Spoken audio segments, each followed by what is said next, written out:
Ito yung move mga idol na hindi inaasahan ng mga NBA expert kay DeMar DeRozan.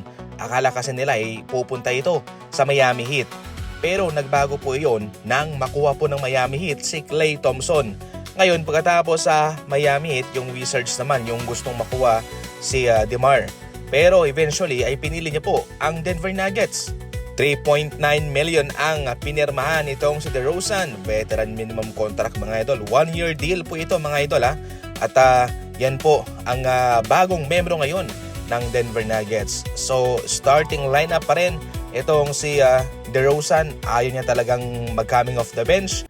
Sa Sacramento Kings ay balak naman sana siyang pabalikin at inofferan siya ng role sa kanilang second unit o sa bench, pero ayaw niya.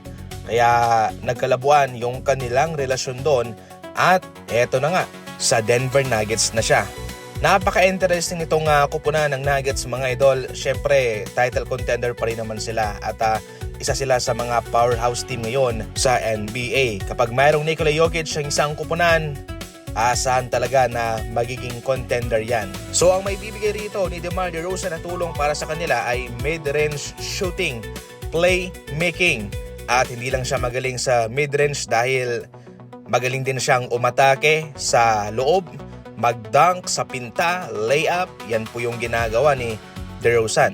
Ngayon kapag alanganin naman sa looban, mayroon naman siyang shooting sa 3-point line mga idol. Kahit na hindi po ganun ka-high volume shooting itong si DeMar DeRozan. Kahit paano, nasa 32% ang kanyang shooting percentage. All goods na rin po yan mga idol.